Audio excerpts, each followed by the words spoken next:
Masalah air bersih di kota Banda Aceh seperti mengurai benang kusut dan polemik berkepanjangan yang direncanakan akan dituntaskan di tahun depan dan Wali Kota Banda Aceh berjanji tahun 2019 persoalan air ledeng tersebut sudah clear atau permasalahannya selesai dan harapannya tidak ada lagi persoalan tentang air bersih.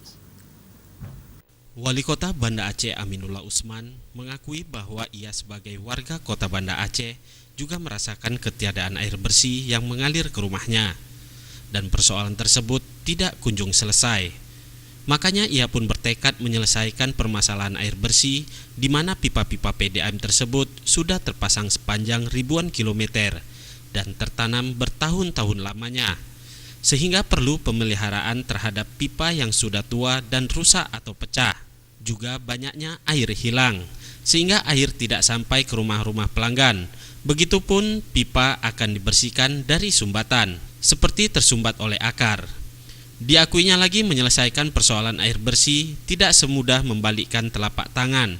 Meski begitu, pemerintah Kota Banda Aceh berupaya semaksimal mungkin, sehingga tahun 2019 persoalan air bersih dapat terselesaikan, seperti target divisi dan misinya saat kampanye lalu. Yang kita harapkan 2019 sebagai janji kami itu sudah selesai nanti air bersih. Jadi kalau sekarang ini kan saya kemarin tuh ada yang menyampaikan informasi air bersih, memang kita akui kalau sekarang memang belum selesai. Jadi kalau ada yang bilang mengatakan selesai sekarang itu tidak mungkin. Siapapun, ini perjalanan panjang ke air bersih ini sudah sekian tahun lamanya yang belum tuntas, kita ingin tuntaskan agar masyarakat ini, dan secara hitungan sudah 86%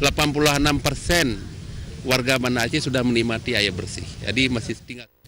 Ditambahkannya, apabila rumah warga tidak mengalir air bersih dari PDAM, ia meminta warga tersebut melaporkannya, sehingga petugas PDAM akan mengantarkan air melalui mobil tangki, sehingga persoalan tentang air bersih dapat diatasi untuk sementara saat pipa PDAM sedang dilakukan pemeliharaan. Tim Liputan Aceh TV.